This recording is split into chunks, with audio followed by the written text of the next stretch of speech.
आज का अंश भजन संहिता 31 अध्याय वचन 15 से 24 है। हम एक साथ पढ़ेंगे। मेरे दिन तेरे हाथ में हैं, तू मुझे मेरे शत्रुओं और मेरे सताने वालों के हाथ से छुड़ा। अपने दास पर अपने मुंह का प्रकाश चमका, अपनी करुणा से मेरा उद्धार कर। हे यहोवा, मुझे लज्जित न होने दे, क्योंकि मैंने तुझको पुकारा है। दुष्ट लज्जित हों और वे मृतक लोक में चुपचाप पड़े रहें। जो अहंकार और अपमान से धर्मी की निंदा करते हैं, उनके झूठ बोलने वाले मुंह बंद किए जाएं। आहा, तेरी भलाई क्या ही बड़ी है, जो तूने अपने डरवैयों के लिए रख छोड़ी है और अपने शरणागतों के लिए मनुष्यों के सामने प्रगट भी की है। तू उन्हें दर्शन देने के गुप्त स्थान में मनुष्यों की बुरी गोष्ठी से गुप्त रखेगा। तू उनको अपने मंडप में झगड़े रगड़े से छिपा रखेगा। यहोवा धन्य है, क्योंकि उसने मुझे गढ़वाले नगर में रखकर मुझ पर अद्भुत करुणा की है। मैंने तो घबरा कर कहा था कि मैं यहोवा की दृष्टि से दूर हो गया। तो अभी जब मैंने तेरी दुहाई दी, तब तूने मेरी गिड़गिड़ाहट को सुन लिया। हे यहोवा के सब भक्तों, उससे प्रेम रखो। यहोवा सच्चे लोगों की तो रक्षा करता है, परंतु जो अहंकार करता है उसको वह भली भांति बदला देता है। हे यहोवा पर आशा रखने वालों, हियाव बांधो और तुम्हारे हृदय दृढ़ रहें। आमीन। आज हम भजन संहिता 31 के उत्तरार्ध के उस भाग पर एक साथ मनन और साझा करना चाहेंगे, जिसका शीर्षक है अपने मुख का प्रकाश चमका। अपने मुख का प्रकाश चमका। यह शब्द पुरानी वाचा में बार बार आने वाली कहानी है, और यह स्पष्ट रूप से दर्शाता है कि संख्या 6 के वचन में अपने मुख का प्रकाश चमकाना हमारे लिए धन्य है। संख्या 6 के 24 से 26 तक वहां हारून का आशीर्वाद है, और यहोवा का मुख तुम्हारे ऊपर चमके का वह भाग स्पष्ट रूप से प्रकट होता है। हालांकि यहोवा का मुख चमकाना धन्य है, लेकिन यह पुरानी वाचा में बहुत आता है, और यह विशेष रूप से भजन में बहुत आता है। क्यों अपने मुख का प्रकाश चमकाने का अर्थ धन्य के रूप में व्याख्या किया जा सकता है? बाइबल में इस महत्वपूर्ण दृष्टिकोण के बारे में कहा गया है, और एक और चीज जो पाई जा सकती है वह यह है कि यह हमारे और परमेश्वर के बीच होने वाली महत्वपूर्ण चीजों में से एक है। इसके लिए हम बाइबल में मुख के अर्थ और हमारे दैनिक जीवन में मुख के अर्थ को ध्यान से देखना चाहेंगे। मुख सबसे पहले कहां प्रकट होता है? मुख सबसे पहले तब प्रकट होता है जब परमेश्वर आदम और हव्वा के पाप करने के बाद आदम पर आने वाली सजा के बारे में बात करते हैं। क्या आपको याद है कि यह कौन सा भाग है? परमेश्वर ने आदम को वह पहली सजा दी, लेकिन जब आदम ने पहला पाप किया तो परमेश्वर ने आदम से कहा, तू अपने माथे का पसीना बहाकर रोटी खाया करेगा, और आदम का जीवन अब परिश्रम के फल से जीने वाला जीवन बन जाएगा। उससे पहले परमेश्वर आदम को अदन की वाटिका में पसीना बहाए बिना भी परमेश्वर द्वारा दिए गए अनुग्रह के उपहार के रूप में, अनुग्रह के फल के रूप में जीने देते थे। इसलिए पसीने का मूल्य परिश्रम और भोजन के लिए पसीने का मूल्य नहीं था, बल्कि आदम उस पसीने को एक अलग अर्थ में महसूस करता था जो उसके मुख पर बहता था। लेकिन जब आदम ने अपने मुख पर बहने वाले पसीने को महसूस किया तो उसने क्या महसूस किया? क्योंकि मैंने पाप किया है। परमेश्वर ने आदम को उसके द्वारा किए गए पाप को महसूस कराया, और उसके मुख पर बहने वाले पसीने को महसूस करके उसे यह एहसास कराया कि मैं पाप करने के कारण यह परिश्रम कर रहा हूं। यही मुख था। अपने मुख पर बहने वाले पसीने के माध्यम से आदम ने परमेश्वर की सजा के बोझ का अनुभव करके जीवन जिया होगा। पता नहीं क्यों परमेश्वर ने मुख के बारे में कहा, मुख पर बहने वाले पसीने के बारे में कहा, लेकिन परमेश्वर से मिलने वाले लोग मरना नहीं चाहते थे। उन्हें डर था कि वे परमेश्वर से मिलकर मर जाएंगे, इसलिए उन्होंने एक जगह छिपाई। वह क्या थी? उनका मुख। उन्होंने मुख क्यों छिपाया होगा? जो लोग परमेश्वर की सजा को स्पष्ट रूप से महसूस करते हैं, जो परमेश्वर से मिलने पर मरना नहीं चाहते, जो डरते हैं कि कहीं वे परमेश्वर को देखकर मर न जाएं, उन्होंने अपना मुख छिपाया। क्यों? क्योंकि मुख ही वह जगह है जहां पाप को स्पष्ट रूप से महसूस किया जाता है। वह जगह है जहां मैं महसूस करता हूं कि मैं एक पापी हूं। वह जगह है जहां मैं महसूस करता हूं कि मैं एक ऐसा प्राणी हूं जिसे परमेश्वर के सामने खड़े होने पर मरना ही होगा। लोगों ने उस मुख को छिपाया, ऐसी कहानियां हम देखते हैं। लेकिन एक और व्यक्ति है जो इसके विपरीत है। वह मूसा है जिसे हम अच्छी तरह से जानते हैं। कहा जाता है कि मूसा जब परमेश्वर से मिलकर लौटता था तो उसके मुख से प्रकाश निकलता था, इसलिए लोग डरते थे और अपने मुख पर कपड़ा डालते थे। निश्चित रूप से यह वह मुख था जो उसे अपने पाप, उस मूल पाप का एहसास कराता था जो आदम के समय से उसके पास था। लेकिन परमेश्वर से मिलने के बाद भले ही वह पापी था, परमेश्वर ने मूसा से अनुग्रह से मिलकर उसे सामने का दर्शन दिया और कहा कि मैं मूसा से सामने बात करता हूं। इसलिए मूसा के परमेश्वर के साथ सामने देखने पर उसके मुख पर प्रकाश निकलता है। भले ही वह पापी है, परमेश्वर उसे अनुग्रह से धर्मी कहता है और उसका मुख, जिसने अपने पाप के भार को महसूस किया था, अब परमेश्वर से मिलकर परमेश्वर के अनुग्रह का मूल्य महसूस करता है और उसे दूसरों पर प्रकाशित करता है। कहा जाता है कि मुख पर प्रकाश निकलता है। क्योंकि मुख पर प्रकाश निकलता था, इसलिए लोग मुख को छिपाते थे, लेकिन इसके विपरीत जो लोग अभी तक अपने मुख पर प्रकाश नहीं पाते थे, वे उस प्रकाशमय मुख को देखकर डरते थे। साथ ही जब परमेश्वर लोगों से मिलते हैं तो मुख के बारे में बातें आती हैं। परमेश्वर अपने मुख का प्रकाश चमकाए, यह भाग अक्सर प्रकट होता है। जब हम सोचते हैं कि मुख का सामने करना और क्या अर्थ हो सकता है, तो बाइबल का एक पाठ जो मेरे मन में सबसे पहले आया वह याकूब का एसाव से मिलना है। जब याकूब एसाव से मिलता है तो वह कहता है, मैंने जो तेरा मुंह देखा वह मानो परमेश्वर का मुंह देखा है।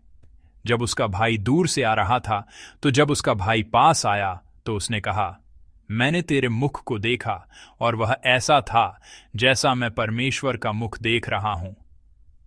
इसका क्या अर्थ है? यह रिश्ता बहाल हो गया है। याकूब ने अपने भाई को धोखा दिया और अपने मामा लाबान के घर भाग गया और फिर वह अपने गृहनगर लौट आया।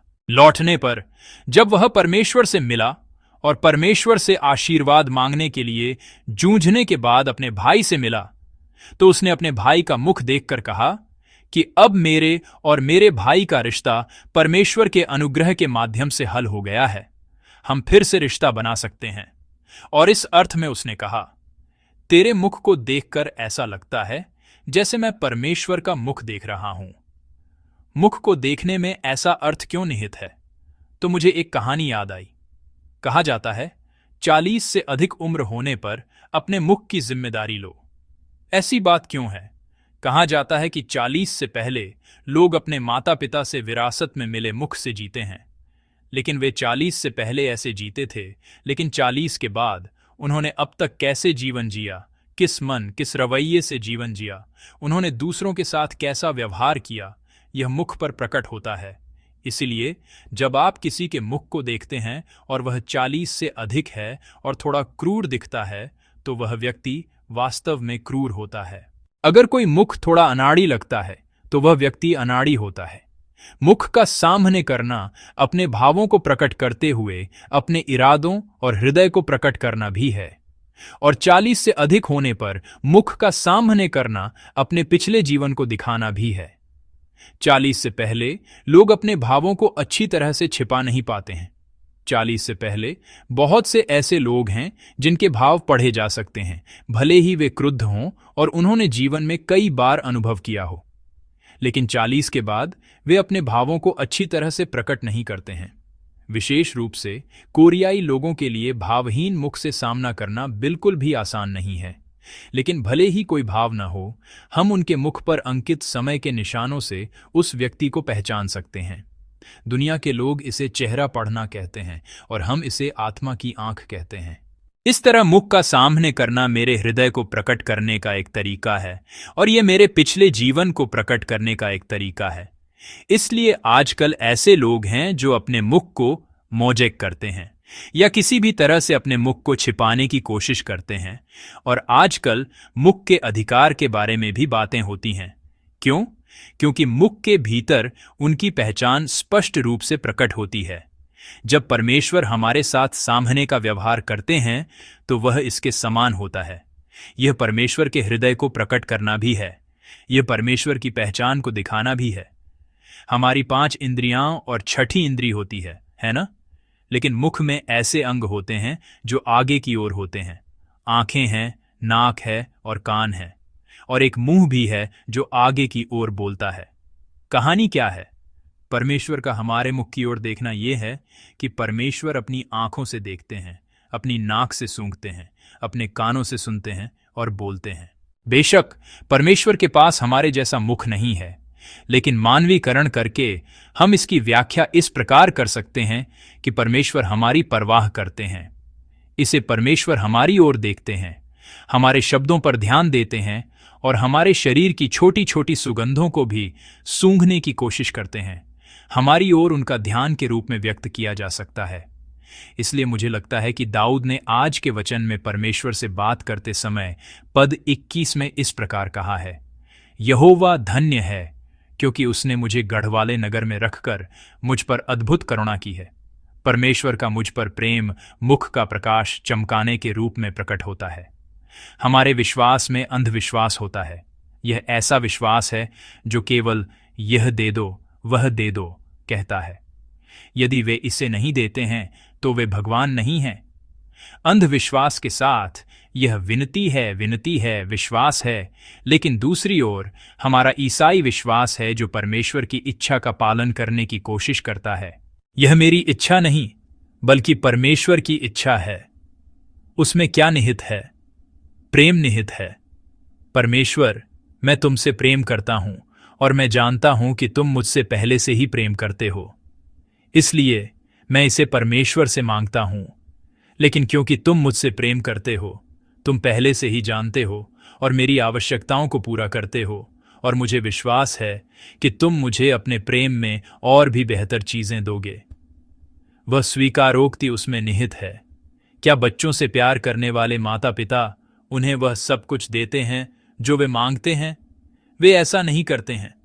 वे प्यार से बच्चों द्वारा मांगी गई चीजों में से चयन करके उन्हें देते हैं।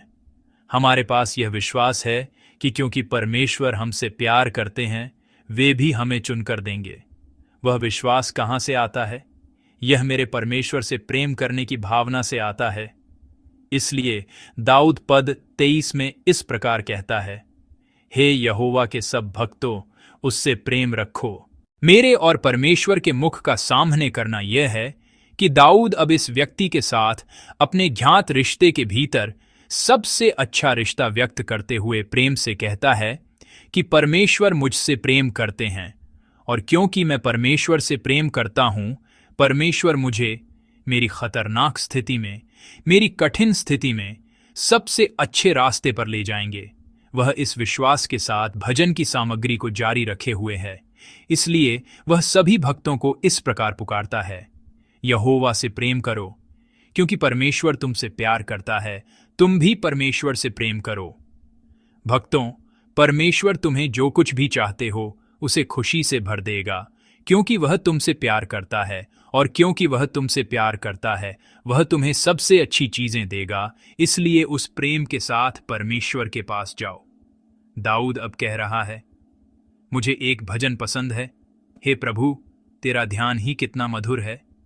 आज भी जब मैं बैठा था तो इस भजन का संगीत हमारी आराधना से पहले बज रहा था। मुझे यह भजन क्यों पसंद है? क्योंकि इसके बोल इस प्रकार हैं, प्रभु के बारे में सोचने के लिए भी यह बहुत अच्छा है। प्रभु के मुख को देखते समय यह कितना अच्छा होगा। मैंने पहले एक बार कहा था कि एक वयोवृद्ध पादरी ने मुझसे कहा था, पादरी ली यंग गॉन, तुम्हें कैसा लगेगा जब तुम यीशु से मिलोगे? उन्होंने मुझसे पूछा, तुम्हें कैसा लगेगा जब तुम यीशु से मिलोगे? वयोवृद्ध पादरी ने मुझसे कहा, वयोवृद्ध पादरी, आप कैसा महसूस करेंगे? मैंने पूछा, और वयोवृद्ध पादरी ने कहा, मुझे खेद होगा। क्यों खेद होगा? क्योंकि परमेश्वर ने बहुत कुछ दिया है, लेकिन मैं परमेश्वर द्वारा सौंपे गए मिशन को पूरा नहीं कर पाया। इसलिए जब मैं यीशु से मिलूंगा तो मुझे खेद होगा। वयोवृद्ध पादरी ने कहा, जब मैं इसके बारे में सोचता हूं तो मुझे नहीं पता कि मुझे क्या कहना चाहिए। मैंने कभी ऐसा नहीं सोचा था, इसीलिए जब मैं इसके बारे में सोच रहा था तो मुझे अपना पसंदीदा भजन याद आया। मैं परमेश्वर से, यीशु मसीह से प्यार करता हूं। इसलिए जब मैं अपने सामने किसी ऐसे व्यक्ति से मिलता हूं जिससे मैं प्यार करता हूं, तो मुझे पहली भावना, हे प्रभु, तेरा ध्यान ही कितना मधुर है। भजन के बोलों की तरह महसूस होगी। प्रभु के बारे में सोचने के लिए भी यह बहुत अच्छा है। जब मैं उनसे मिलूंगा तो यह कितना अच्छा होगा। वह भावना पहले महसूस होगी और मुझे खुशी होगी। जो लोग परमेश्वर से प्रेम करते हैं वे उनसे मिलकर खुश होते हैं। जो लोग प्रेम करते हैं वे परमेश्वर द्वारा अपने मुख को चमकाने से खुश हो सकते हैं। इसलिए मुख का प्रकाश चमकाना, प्रेम के साथ प्रेम करने वाले व्यक्ति से मिलने में आनंदित होना, शायद यही कारण है कि दाऊद की परमेश्वर के मुख के लिए तड़पने वाली छवि आज के भजन में है। आज इस जगह पर आप में से जो लोग हैं, क्या आप परमेश्वर से प्यार करते हैं? क्या आप वास्तव में परमेश्वर से प्यार करते हैं? क्या वह प्रेम अब आपके मुख पर दिखाई दे रहा है? मैं चाहता हूं कि आप आज का दिन उस परमेश्वर और प्रेम के आनंद में जिएं, और मैं चाहता हूं कि आप इस निश्चित विश्वास में जिएं कि परमेश्वर मुझसे प्रेम करते हैं। इसलिए जैसे आज भजन संहिता 31 में दाऊद ने दुहक और कठिनाई में परमेश्वर के प्रेम की और परमेश्वर के प्रति अपने प्रेम की स्तुति और गाया और इसे कविता के रूप में लिखा, मैं प्रार्थना करता हूं कि आज आप परमेश्वर से अपनी प्रार्थना के विषय को पूरा करें, परमेश्वर के प्रेम की स्तुति करें, और भले ही ऐसा लगे कि परमेश्वर कोई जवाब नहीं दे रहे हैं, उस चुपचाप स्थिति में भी परमेश्वर के प्रेम से परमेश्वर की स्तुति करने में सक्षम हों। हमारे सभी धन्य संत इस स्थान पर एक साथ रहें।